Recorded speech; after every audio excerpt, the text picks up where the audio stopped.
Cuidado con el Yankee Man, money, money, money man, fanático de la gaseosa y asesino internacional. Van por el agua, van por el oro, van por la selva, van por esclavos, por el petróleo y destruyen todo lo que amenaza el libre mercado. Póngale ojo, tenga cuidado, póngale ojo, tenga cuidado, póngale ojo, tenga mucho cuidado. Póngale ojo, tenga cuidado, póngale ojo, tenga cuidado, póngale ojo, tenga mucho cuidado. Para los conflictos, palabras. Palabras que abran caminos y generen compromisos de justicia y dignidad. Bienvenidos y bienvenidas a un nuevo programa de Nuestra América. Hoy iniciamos un nuevo ciclo en el que hablaremos acerca de diversos procesos de paz que se han dado en diferentes países.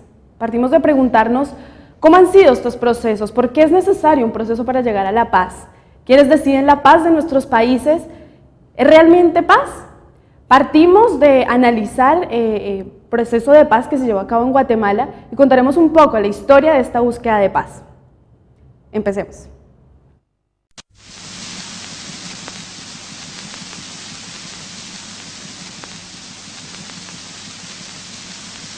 Achtung, Achtung! Fernsehsender Paul Nipkow. Wir begrüßen alle Volksgenossen und Volksgenossinnen in den Fernsehstuben Groß-Berlins mit dem deutschen Gruß Heil Hitler.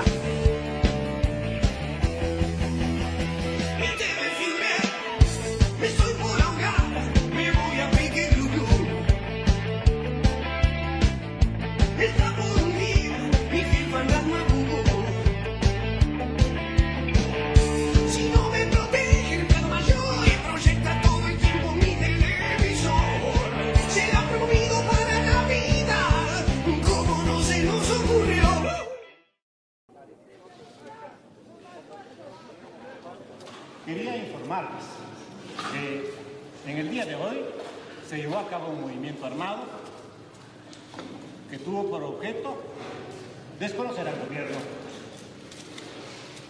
Lo hemos hecho y hemos controlado la situación.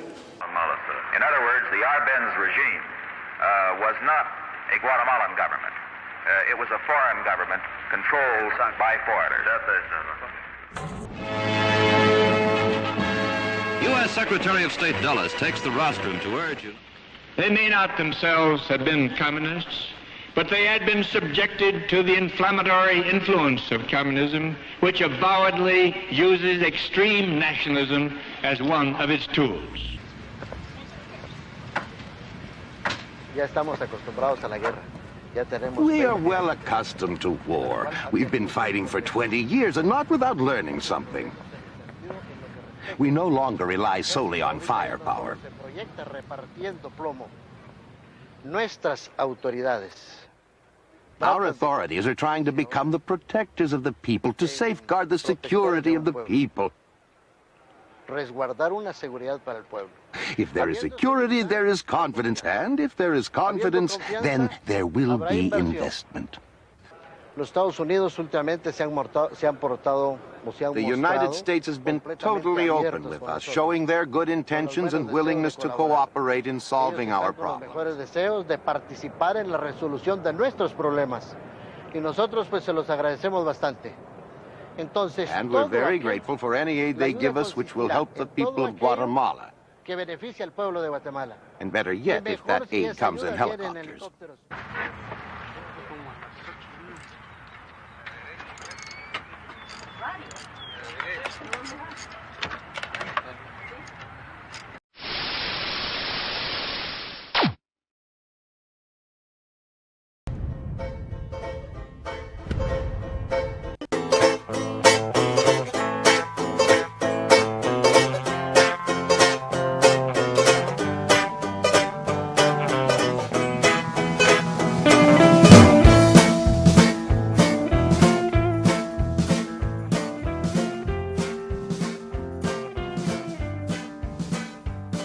Buenas noches, bienvenidos y bienvenidas a esta nueva misión de Nuestra América. Esta vez vamos a iniciar un ciclo, lo vamos a anunciar desde el día de hoy, un ciclo en el que queremos tocar un tema que a propósito es coyuntural, es un tema latente, no un tema solamente de moda, sino un tema fundamental para procesos de cambio. Tiene que ver con procesos y diálogos de paz, ¿sí? En este caso hemos elegido un cierto título que nos diría procesos de paz más allá del papel. En este caso vamos a tomar Guatemala y justamente queremos tomar, digamos, una línea histórica, entender cuáles son los elementos que confluyen en un proceso de paz. ¿Cómo se llega a un proceso de paz? O sea, ¿qué hay atrás de ese momento que, más allá de un momento específico, forma parte de un largo proceso que muchos quieren que se dé de forma acelerada? Acá la atención del programa. Hablamos también justamente de que lo que buscamos con todo este ciclo de programas es tratar de ubicarnos históricamente y tratar de ubicar el conflicto, tratar de ubicar esos diálogos como un producto justamente de cada tipo de conflicto y de cada tipo de sociedad que estamos analizando, ¿no? Nos interesó mucho no quedarnos solo quizás en lo latinoamericano, en los procesos pues que están más cerca de los nuestros, que son un montón y tienen una diversidad y todos y cada uno son muy interesantes, sino decidimos tratar de ampliar un poco más el foco, tratar de ampliar un poco más justamente ese espectro y analizar procesos que están en Europa, procesos que están en África, entre otros. Bueno, nada, empecemos primero pensando qué son los procesos de paz. Y bueno, tenemos unas notas en las que justamente la gente en la calle nos cuenta qué saben o qué creen que es la paz, qué es la guerra y qué son los procesos para llegar a la paz. Vamos y veamos estos videos. ¿Qué es la paz? ¿Será la paz consigo mismo o la paz con los otros? ¿O son ambas? Peor aún, ¿qué es una sociedad en paz? Por ejemplo, usted, chabón, ¿vive en paz o vive en guerra? Qué lío, ¿no? Problematicemos más el asunto y llevémoslo al plano de lo político. ¿En nuestra América deseamos vivir en violencia y en guerra o deseamos vivir en paz? El sentido común, no sé, me imagino, nos diría que es preferible vivir en paz. Entonces, ¿por qué hay tantas guerras? ¿Por qué tanta violencia? ¿Será que carecemos de sentido común o la verdad es que el sentido común es la guerra? Nos tocará preguntarle a Mafalda tal vez, pero como no pude contactar a Quino, no me queda de otra que preguntar ¿cuál es ese sentido común?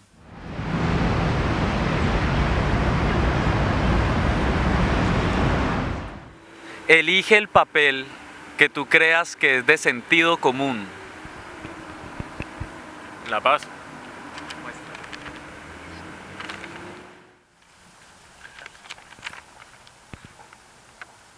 ¿Vos? No es lo que querés que pase. Sí, Sí, es lo que es. me voy a dejar llevar y... No, con eso está bien.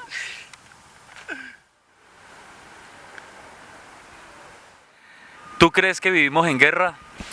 Sí, en una guerra del individualismo en el que competimos para conseguir lo que queremos a costa del otro. Estamos compitiendo todo el tiempo en sociedad. Sí, o sea, creo que vivimos más cercanos a la guerra que a la paz, seguramente. No, yo no creo que vivimos en guerra. Yo creo que es el sentido común, pero no vivimos así. Guerra. Guerra total, mi amor, en todo sentido de la palabra, en todos.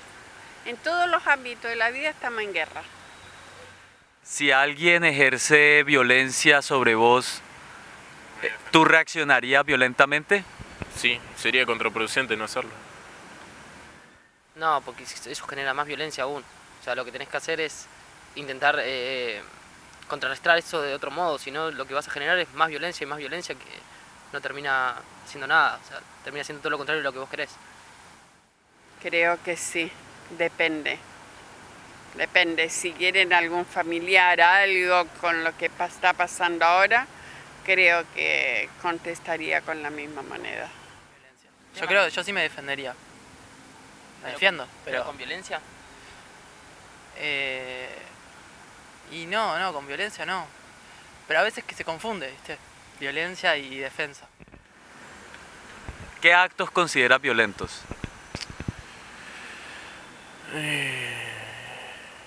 Fuerza física y también discriminación, cualquier cosa que haga sentir mal a una persona la considero que es violencia. Una pelea física así, pegar, digamos, un insulto, o falta de respeto también es una forma de violencia. No considerar al otro, o sea, la falta de empatía, eso es violencia. No ver al otro como uno. El derecho a que no tenés libertad, te condenen lo que vos tenés que hacer o no hacer, es violento. Que pocos tengan mucho y muchos tengamos nada. Eso también es violento, causa ira en la gente, en el pueblo. Y cuando hay una guerra, ¿cómo crees que se debe resolver una guerra?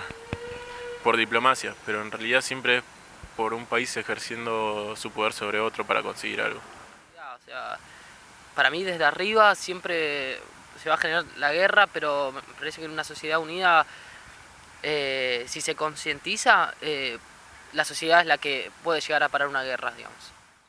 Difícil. Diálogo ya ves que no. Diálogo no existe. Obama lo quiso hacer, ya viste Palestina, Israel, ya ves ahora los demás. Irak, mirá cómo están respondiendo estos que a los periodistas norteamericanos lo degüellan. ¿Y qué se hace? ¿Seguimos hablando delante de un micrófono para el mundo? Esto no nos van a hacer, le vamos a responder. ¿Con qué le van a responder? ¿Con misiles, con armas? ¿Los van a matar a todos? Entonces, ¿qué es eso? Violencia total.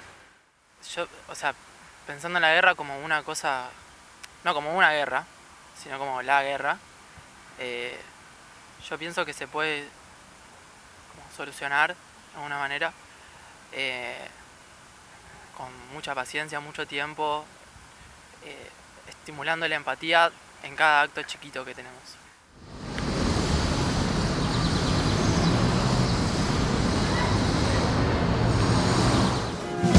Al grito de guerra las mujeres alistan un ejército de niños que no conocen la paz. Un pueblo de pie nunca pierde su dignidad. Envueltos en banderas marcharán y cantarán así. En los videos que acabamos de ver, en las opiniones justamente de sentido común, escuchamos opiniones muy diversas, ¿no? Algunas medio extrañas, algunas un poco, bueno, más analíticas, otras quizás que corresponden justamente a ese sentido común de los medios hegemónicos, de qué es lo que se piensa alrededor de qué es la paz y de qué es la guerra, ¿no? Porque hay un montón de diversidad de opiniones. La paz, la gente muchas veces se tiene el ideario de la paz y esta idea de un mundo todo hermoso y todos felices y la cosa y la guerra, sangre, muerte, bla. Entonces, quizás, y bueno, con estas opiniones veíamos justamente cuáles son esas ideas de paz que están instauradas en la sociedad y también en situaciones etarias tan distintas, ¿no? Mujeres más de 50 años, más de 60 años, chicos, jóvenes, que pues eso también nos debe dar a nosotros y a nosotras un panorama sobre más o menos qué tipo de paz qué tipo de concepto de paz se está construyendo. Espera. ¿Y qué papelito hubieras elegido? Guerra, seguro. ¿Por qué? No, pero no nos podemos poner a eso. Pero al final del programa lo decimos. Puede ser guerra justamente porque estamos preguntando cuál es el sentido común de nuestra sociedad y me parece que la guerra en todo sentido es el sentido común. Para mí la elección de la guerra, por ejemplo, en esos casos, tiene que ver como con una visión más más realista del mundo, claro. Justamente, porque no estamos en un mundo ni en la paz. Yo creo que en todo sentido deberíamos propender porque no pensemos siempre con ideales de ese tipo, una sociedad ideal, un mundo feliz, sino que realmente, bueno, más allá de decir, bueno, vivimos una sociedad de guerra, en conflicto y la inseguridad y esto, pensar realmente qué tipo de guerra hay en nuestra sociedad, cuál es la lucha que hay, cuál es el conflicto social del que está. Y por qué la necesidad justamente de un diálogo, ¿no? Un diálogo para llegar a la paz. Claro, ¿qué sería la paz entonces? Exacto. A partir de un diálogo es la construcción de la paz, ¿no? Exacto, y es ahí, digamos, justamente a donde buscamos llegar hoy en el programa, ¿no? A tratar de entender todos estos conceptos del sentido común. Y bueno, indagando un poco justamente sobre las teorías que existen alrededor de qué es la paz, qué es la guerra, etcétera, encontramos, digamos, una definición que yo creo que corresponde también a lo que en muchos procesos lógicos nuestros podemos llegar siquiera a intuir de qué es un proceso de paz sin que leamos un gran teórico o entendamos, digamos, a nivel digamos, académico el concepto. Y encontraba yo varias palabras que creo que se refieren justamente a qué es la paz y en qué sentido, digamos, debemos entender un proceso de paz. Entonces encontraba yo palabras en común: violencia, fin de la violencia, injerencia de terceros, y es entender justamente que para que haya un proceso de paz, de lo que estamos hablando en nuestro ciclo, es necesario que haya habido un conflicto, es necesario que haya una violencia, y se busca justamente un fin a esa violencia por dos diferentes casos. En los procesos de paz siempre hay presentes terceros, los países que están prestando, digamos, el papel de solidaridad, si se puede decir de esa manera, o de acompañamiento, garantía al proceso. Se busca también un consenso, digamos, entre la sociedad y justamente entre las dos partes o tres partes que estén en conflicto. Pero hay algo que es muy difícil al hablar de un proceso de paz, y es que generalmente no se entiende el proceso de paz como eso, como un proceso. Entonces se cree que el proceso de paz es un momento fugaz en el que listo, la paz, listo, chévere, nos vamos de acá. Cuando el proceso de paz justamente consiste en eso, tiene fases, tiene momentos, depende el siguiente momento del desarrollo que se dé y digamos, de las conclusiones que se den de lo que ha sucedido previamente. Ahora se habla mucho de la paz express, ¿no? Por ahí claro. Dicen, ¿no? Como que la paz, por decreto, la paz, bueno, sentémonos, recordemos y bueno, va a ser así, así, así, y como ya tenemos las experiencias anteriores, tomemos de esas experiencias, resolvamos esto rápido y nos vamos cada uno para su casa a seguir como veníamos, ¿no? Y justamente eso va en contra de lo que serían los dos objetivos principales en realidad de lo que sería un proceso de paz. Uno es la solución a las violencias estructurales de las que causan justamente los conflictos que se buscan solucionar. Entonces no es la solución del conflicto, del momento coyuntural, del instante, del conflicto armado, del conflicto social y político que se busque solucionar, sino es una solución real a las causas que generaron ese conflicto. Y eso, según pues lo que hablaba Cristian, digamos, va en contra justamente de esa lógica, querer hacer una paz express en meses o en 1 o 2 años. Claro.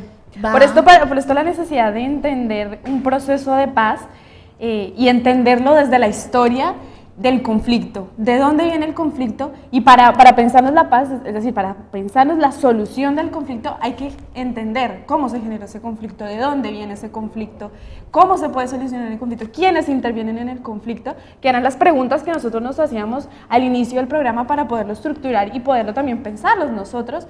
Y nada, pensábamos, ¿no?, que encontramos diferentes tipologías de procesos de paz, que quizás son tipologías supremamente conceptuales, pero son, incluso lo encontramos en el caso de Guatemala, que ya lo desarrollaremos en el programa.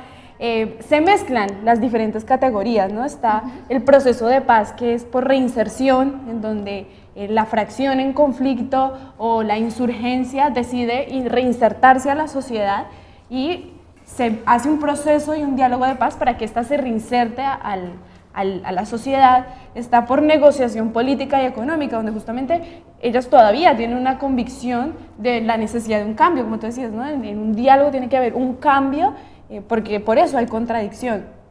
Entonces está esto, una negociación política y económica, y encontramos diversas otras categorías, bueno, por la paz, por la democracia, por autogobierno. Estas son como las tipologías que hay en los procesos de paz. Exacto, y justamente a través de ese tipo de mecanismos de identificar qué tipo de conflicto se busca solucionar, es que el acuerdo debe buscar el objetivo principal de que ese acuerdo genere en realidad un cambio de situación, un cambio de situación que había en el conflicto, que en realidad genere una situación de posconflicto real, no una situación de, como lo hablábamos en la discusión, una situación de postdiálogos o postproceso, pero el conflicto sigue estando, y siguen estando las contradicciones, siguen estando los problemas, muchas veces se intensifican, se crean otro tipo de actores, puede que desaparezcan las fuerzas que en ese momento estaban en pugna, y aparecen otras, digamos, que derivan justamente de un proceso mal hecho, digámoslo, justamente estos procesos express. Y ese es uno de los riesgos, digamos, que ocurre en proceso de paz, que es algo tan delicado. Inclusive es un riesgo, lo comentábamos también en la investigación, que generalmente no se entiende por qué puede fracasar un proceso cuando supuestamente es gente súper idónea y son recontra preparados pues para solucionar los conflictos, y no se entiende que pueden haber, por ejemplo, en un proceso de paz, una de las dos partes no estar convencida en realidad de querer hacer la paz. Uno está convencido, quiere quizás aprovechar el momento de distensión, de baja de guardia para ver a ver cómo arreglamos aquí la correlación de fuerzas, pero no se está buscando en realidad la paz en ese sentido, ¿no? Bueno, para entrar en tema, a eso vamos a estar en el segundo bloque. Por ahora vamos a pasar una pausa y enseguida regresamos. Póngale ojo, tenga mucho cuidado. Póngale ojo, tenga cuidado. Póngale ojo, tenga cuidado. Póngale ojo, tenga mucho cuidado. Somos los heroicos guerrilleros del amor.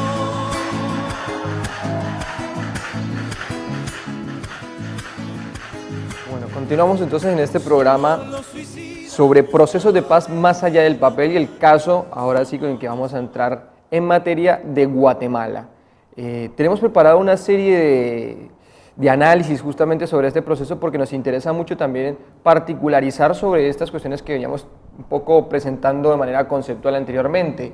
¿Qué es un proceso de paz? Bueno, ¿por qué se da un proceso de paz? ¿Para qué? ¿Sí? ¿Y qué tipos de procesos o qué tipo de soluciones se pueden buscar en ese proceso de paz, que básicamente tiene que ver con un conflicto de intereses que va cambiando en el transcurso de ese largo proceso, ¿sí? Como hemos visto en las experiencias que estábamos más o menos encontrando en lo que había en Centroamérica en ese momento, en los años 60, 70, 80, y vemos un periodo que se extiende hasta los mismos 90, donde casi no hubo soluciones repentinas, pues procesos no duraban menos de 10 años básicamente, como para hacerla corta, salvo procesos revolucionarios en los que, digamos, las fuerzas insurgentes llegaron de cierta manera a una situación o una correlación de fuerzas a favor en el gobierno o en el poder de cierta manera que podemos relativizar, ¿no?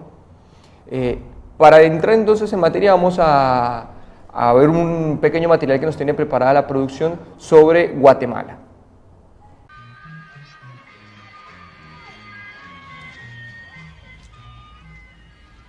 Mr. Ambassador, for us this is a period of change. The idea is to convert our country from a semi-colonial dependent nation into a Guatemala that is free and independent. The goal behind all these reforms is to create a modern, economically viable society.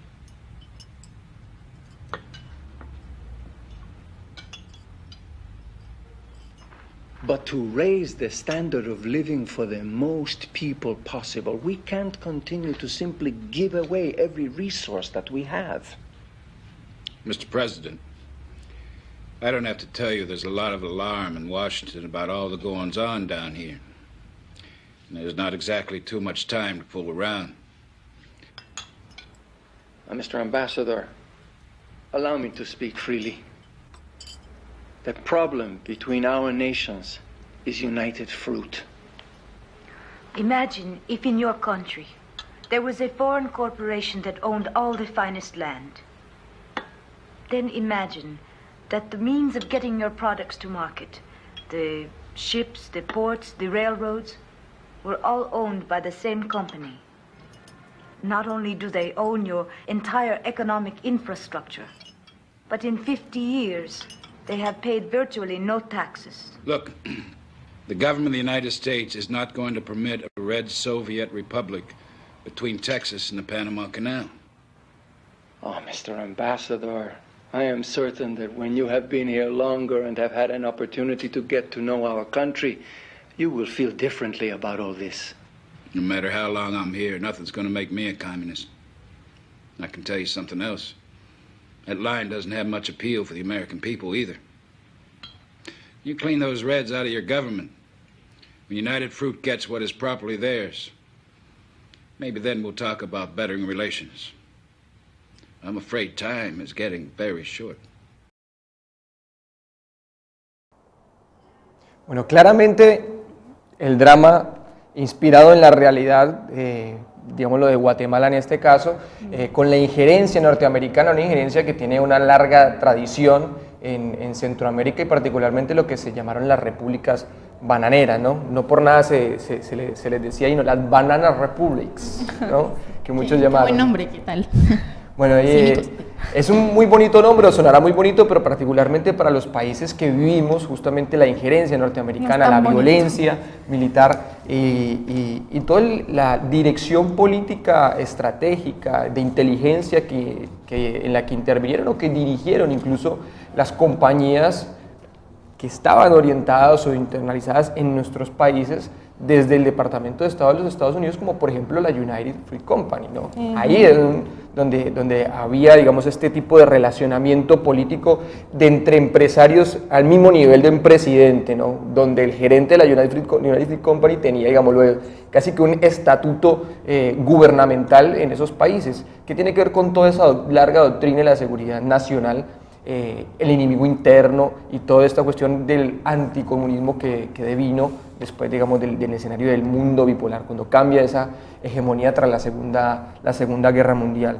Pero veamos entonces cuáles eran las causas de todo este proceso, cuáles eran las condiciones de Guatemala en las que...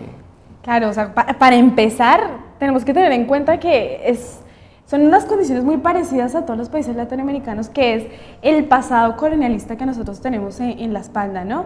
Y la estructura y el modelo económico y político que dejó esto. Los procesos de independencia en 1871, que se da el proceso de independencia en Guatemala, se genera un Estado que va a estar dirigido por las oligarquías nacionales, en este caso los criollos, que los criollos fueron españoles nacidos en Nicaragua.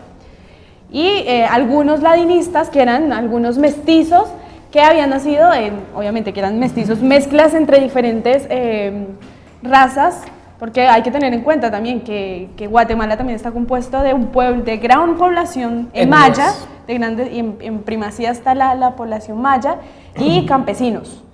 Y bueno, el modelo productivo que se va a generar con el modelo de independencia, que en realidad de independencia no tuvo mucho, va a ser basado en un modelo monoexportador y de agricultura, o sea, basado como en este boom de las plantaciones cafeteras y de plantaciones que justamente bananeras, claramente. Sí, como el clásico modelo agroexportador. Claro, que para que este modelo funcionara era necesaria una concentración de tierras.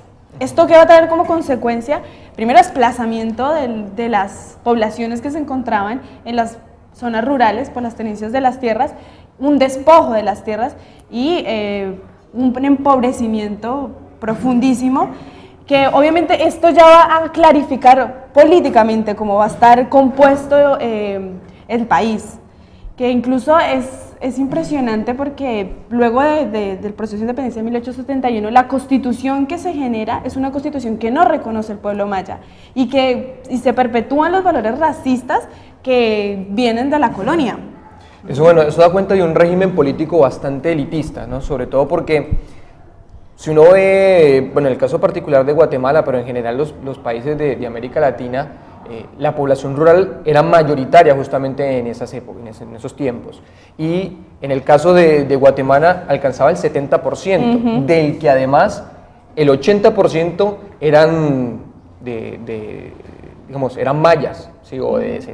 Tenían relacionamiento entre sus comunidades étnicas con los mayas y entre otras comunidades que también han perdurado, digamos, históricamente en el territorio de Guatemala, cosa que no es desdeñable, hay que tener en cuenta de que hay una minoría o una élite que ha concentrado el poder, la tierra, la que ha negociado justamente los recursos del país con los Estados Unidos o para satisfacer los intereses norteamericanos, digamos, ratificando esa dependencia o profundizando esa dependencia que ha estado presente en los países de América Latina. Incluso si tenemos en cuenta este proceso de 1871 a 1944, que 1940 es como un hito en la formación del modelo de Estado que hubo en Nicaragua, hubo siempre una contienda entre liberales y conservadores, pero el modelo predominante era liberal justamente por el modelo económico que se tenía, la necesidad de que hubiese la posibilidad de extraer los recursos naturales y vos, como vos decías,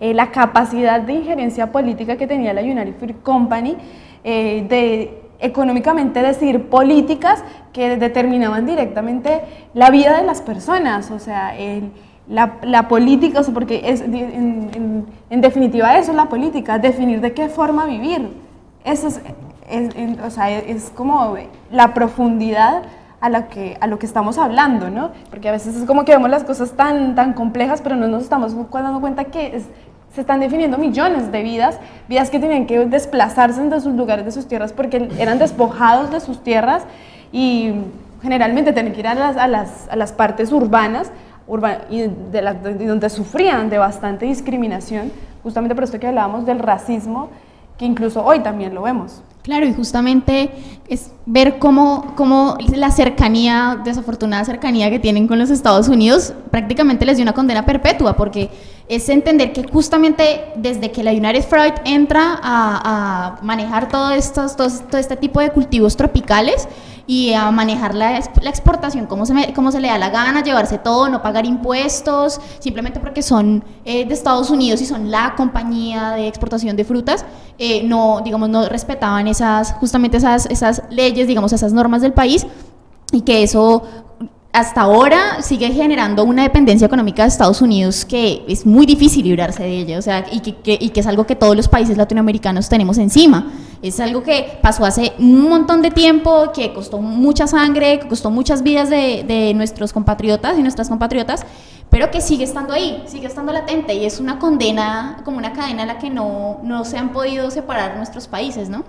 Claro, y un hito en la historia de Nicaragua es 1944-1954, que le llamaron la Primavera Democrática, que era justamente de este video que veíamos ahora de Jacobo Arbenz.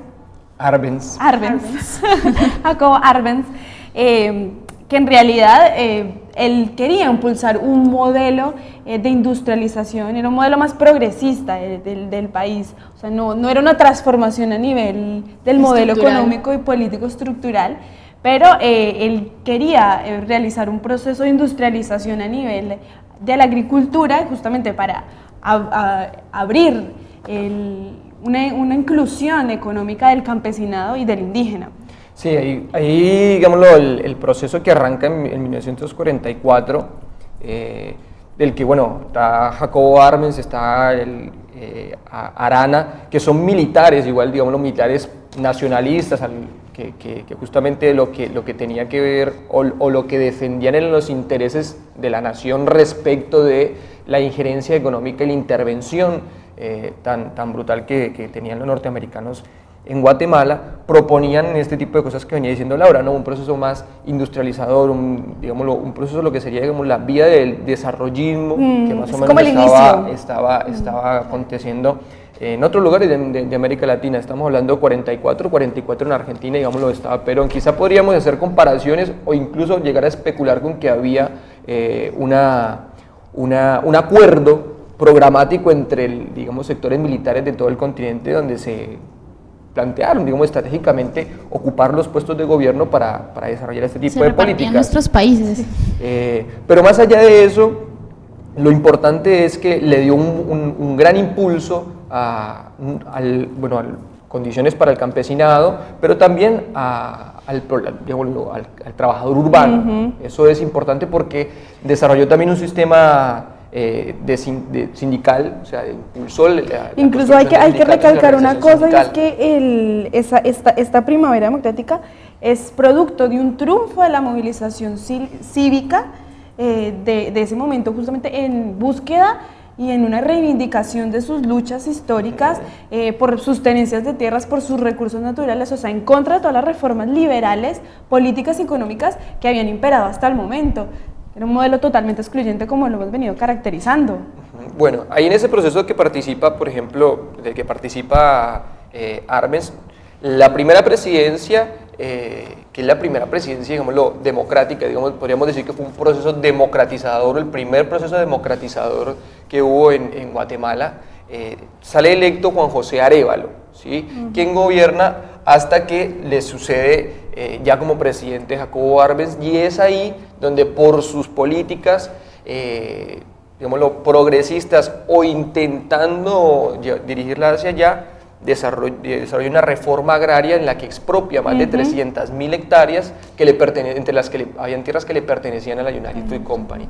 Ese hecho, digamos, sería la gota que rebalsó la copa, por lo cual decidieron hacer la intervención directa militar en Guatemala, encabezada por Carlos Castillo Armas, que era otro militar que se encontraba afuera, se encontraba exiliado, pero obviamente preparando una perfecta intervención con el apoyo de la CIA y con la intermediación de la United Fruit Company, cosa que, digamos, lo va a marcar un gran momento de agudización del conflicto. Digamos, que esto es lo que sería como un parteaguas de este periodo, donde se iniciaría lo que sería una guerra civil, ¿sí? Claro. Hasta que incluso es puesto en la presidencia el mismo Carlos Castillo Armas. Claro, porque justamente estamos hablando de que hubo un gran proceso democrático en el que hubo mucha organización social. O sea, la reforma agraria incluso hablan y se está escrito, claro, está documentado que empiezan a generar, al expropiar las tierras y hacer una repartición de las tierras, se generan procesos de organización de base, en donde los campesinos tenían la capacidad, y se les generó la capacidad y la libertad de poder repensar de qué forma utilizar sus tierras. O sea, estamos hablando de que se está generando un proceso de politización muy fuerte, y con el golpe de Estado que viene, tiene que venir un proceso de represión de la misma magnitud a la movilización social que se había generado. Y también hay que verlo en una perspectiva internacional, ¿no? Que estamos justamente en un momento de Guerra Fría, en el que se está en una contienda entre los dos bloques, el soviético y la ideología comunista, y el proyecto político económico comunista, y la ideología capitalista encabezada por Estados Unidos, que incluso se tiene una política no solamente de represión política y una clara política económica en coherencia a la política, sino además se tiene una guerra psicológica, ¿no? En coherencia a este proceso de estigmatización de toda la ideología comunista, y todo lo que fuese transformador era terrorista, ¿no? Pero en ese momento se le decía subversivo, ¿no? Bueno, lo que pasa justamente en ese periodo que caracterizábamos como la apertura de una guerra, ¿sí? Una guerra civil de baja intensidad. Todo esto tiene una serie de categorías. Encontrábamos como una guerra civil de baja intensidad en un primer momento, que viene orientada justamente por la doctrina de seguridad nacional, y que posteriormente va a pasar con la formación de las fuerzas insurgentes, ¿sí? Por ejemplo, el Ejército Revolucionario de los Pobres, ¿sí? Las Fuerzas Armadas Rebeldes, ¿sí? Y un conjunto de organizaciones político-militares que tenían un programa político, un programa de acción política marxista, comunista, disruptivo con esa misma lógica. Claro. Pues era justamente ante eso que se implementó una política contrainsurgente, que era la que pretendía aniquilar justamente cualquier raíz o cualquier vestigio de la ideología marxista, como la llamaban así en ese momento. Es importante igualmente tener en cuenta cuál es la ubicación geográfica que tiene Guatemala, claro, para poder entender cuáles eran también los intereses estratégicos que tenían, por ejemplo, los Estados Unidos sobre Guatemala, ¿no? Si uno se ubica ahí, lo primero que va a encontrar es que al norte sus fronteras están con México, ahí la zona de Yucatán, la zona del estado de Chiapas, ¿sí? Hay entre las cifras de migraciones que hubo en todo este periodo de guerra contrainsurgente, hubo más de 100.000 desplazamientos forzados hacia esa zona, ¿sí? Además de más de 1 millón de desplazados internos que tuvo Guatemala en ese mismo periodo. Pues ahí eso es una cuestión importante también para entender cuáles son los procesos que se van a devenir también incluso en México. O sea, es también cantera, o es es parte de un proceso que se va a desenlazar posteriormente con el Ejército Zapatista de Liberación Nacional también, ¿no? Guatemala además tiene dos salidas al mar, una al mar Caribe, o sea, hacia Océano Atlántico, que estaría en la zona del suroriente, y toda su costa occidental da hacia el Océano Pacífico. Además, colinda también con El Salvador y con Honduras, ¿sí? Cosa que también daba cuenta de un clima político que había en toda esa regional. Claro, incluso si nos damos cuenta en ese momento en que se da el golpe de Estado en el 55, también hay procesos dictatoriales en República Dominicana, en Nicaragua, en El Salvador. De la región. O sea, es una política que no solamente corresponde, claro, en todo Centroamérica, es una política unificada. Sí, pero también es importante contra cuáles eran las resistencias, o sea, había una serie de movimientos de liberación nacional que estaban alrededor de toda esta zona en conflicto, en toda esta zona en disputa, y que justamente fue la gran pelea que se desarrolló en ese momento. Ahora vamos a pasar un breve video para hacer un pequeño break y continuamos enseguida. Marcó el inicio de una nueva etapa para el país. Más de 5.000 guatemaltecos provenientes de toda la nación se dieron cita ayer en la Plaza de la Constitución para ser partícipes del gran acontecimiento, la firma de la paz.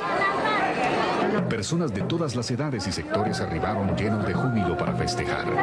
Jóvenes con pancartas y mantas, al igual que niños y adultos que, entusiastas, no dejaban de ondear sus banderas como símbolo de alegría.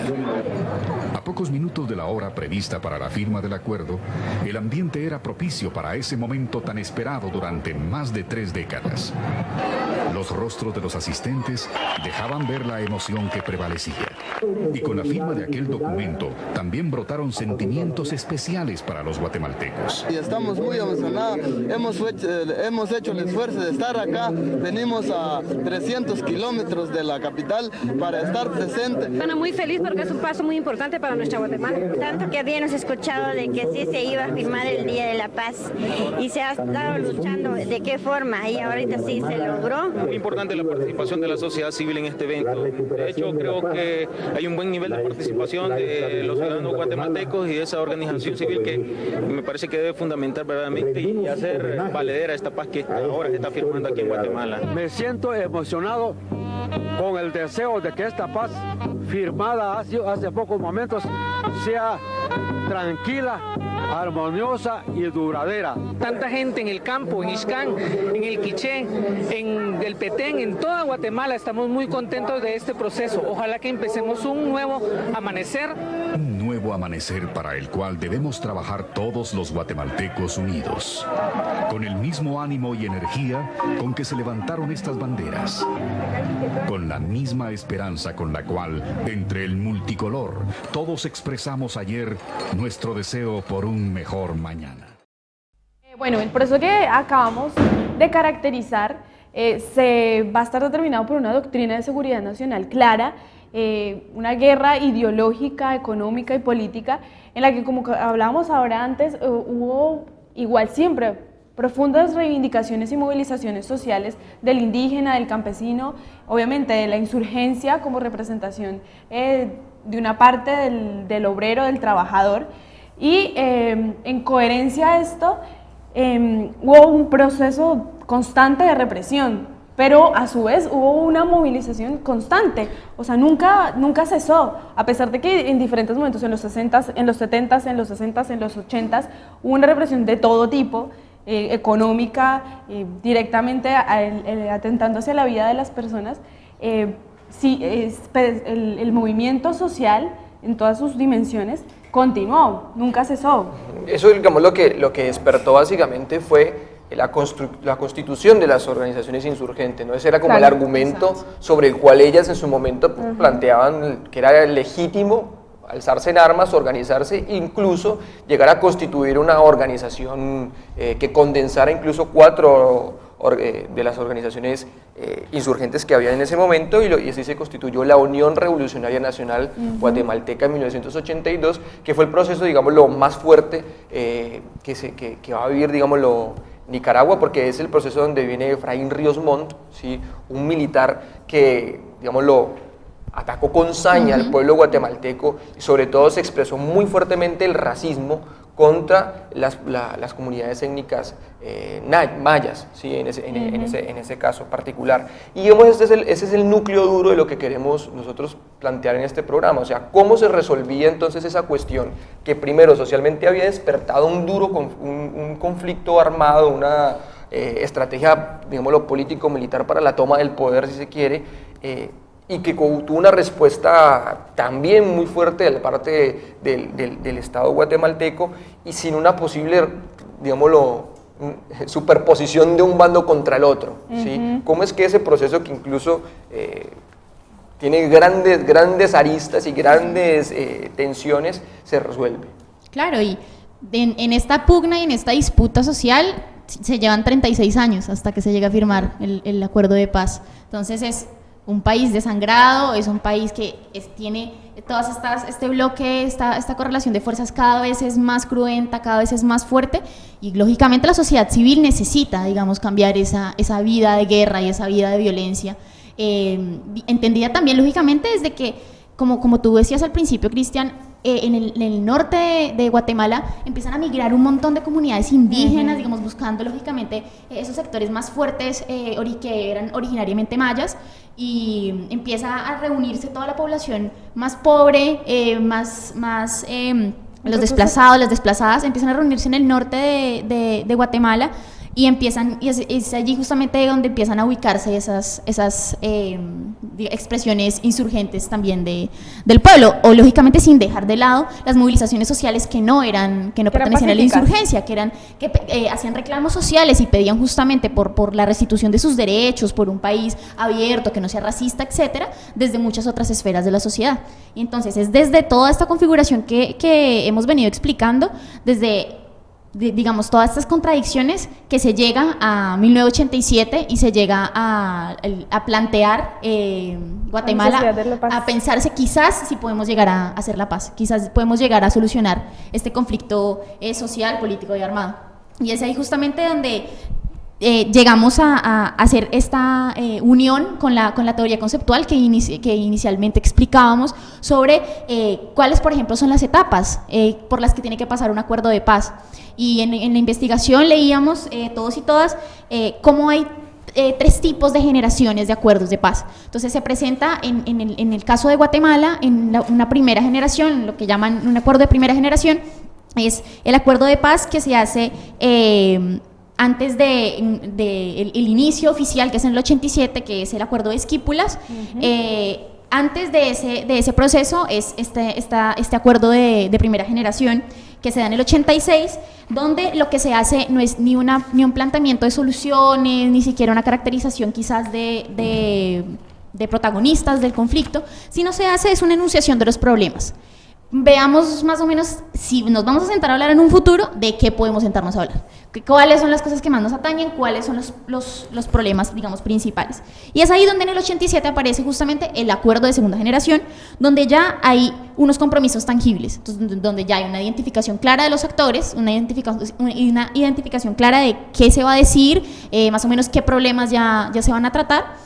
Y finalmente está los acuerdos de tercera generación, que derivan justamente de los 2 anteriores, de todas las negociaciones y planteaciones que se dan anteriormente, y bueno, termina lógicamente en la firma del proceso de paz. Pero en todo este proceso que hablamos pasaron 11 años de acuerdo de paz.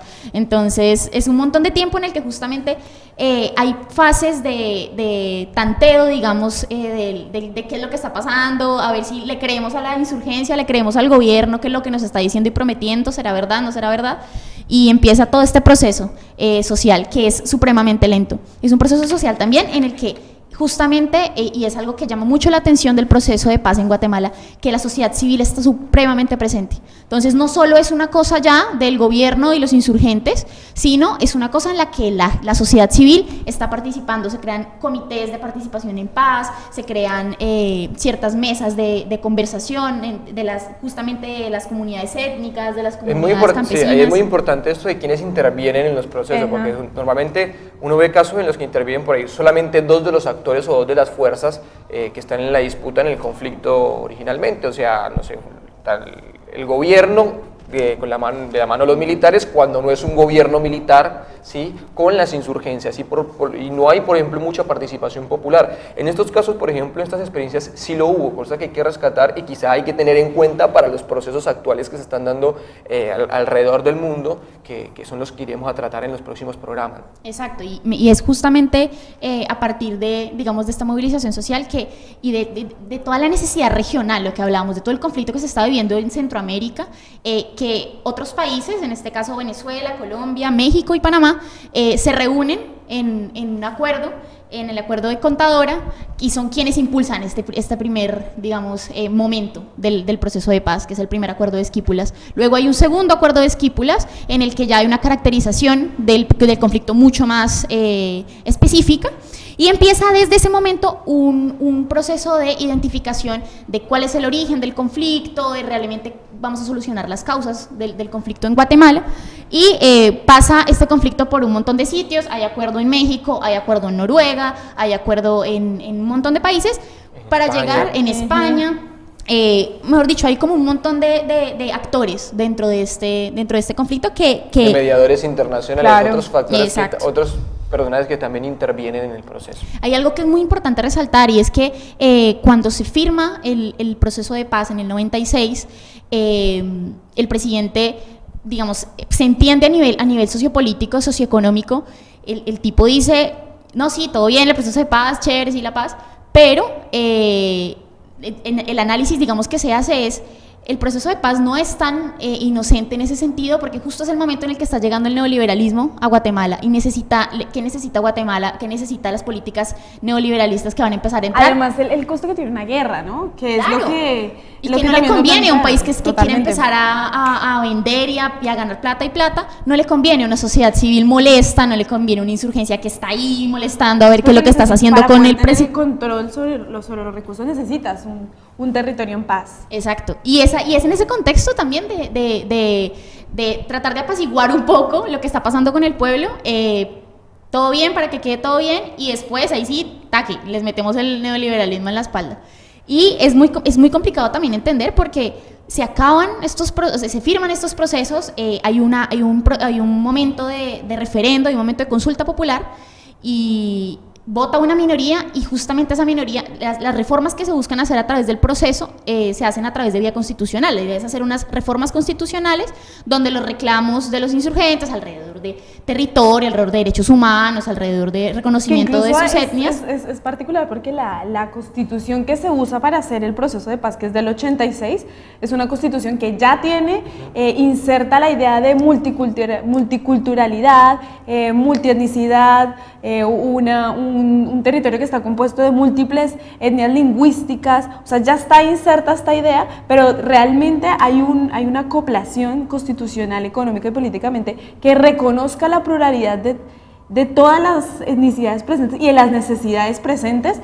Yo creo que es esto lo que nos debe llevar a pensar nosotros, es el proceso de paz, a qué tipo de sociedad llevó, y actualmente qué inserción social hay, y posterior a todo el conflicto y toda la historia que nosotros estamos contando, que es lo que a nosotros nos parece interesante desde nuestra América pensarnos, para pensarnos actualmente también como sujetos políticos, constructores y transformadores, qué hacer, ¿no? De qué forma enfrentarnos a un proceso de paz no solamente como una instancia o como una mesa, sino un proceso en el que nos estamos pensando un país, nos estamos pensando un proyecto político, nos estamos pensando un proyecto económico. Y ahí justamente es donde vamos a analizar el nombre, digamos, de nuestro programa, ¿no? La paz más allá del papel. Más allá de estas firmas, porque si vamos al proceso de Guatemala, lo que hoy está pasando en Guatemala es un producto de que justamente ese proceso en realidad no fue lo que se suponía que debía ser. Más allá del papel y más allá del programa, porque... Claro. Precisamente para esto pensamos un ciclo.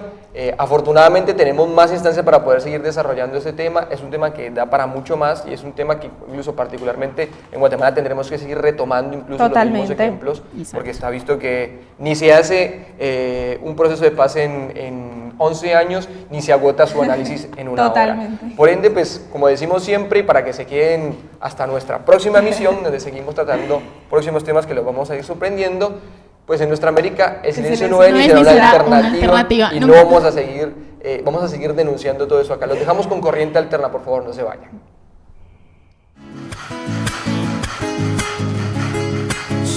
Somos los suicidas buscadores de la mar, somos los amantes trasnochados de la paz.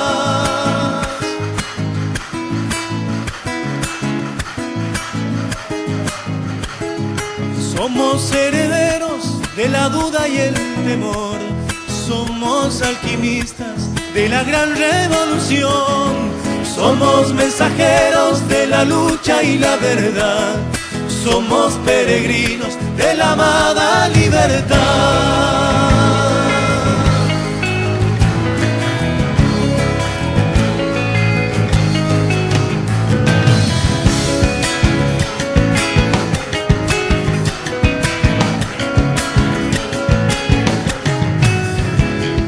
Somos los adictos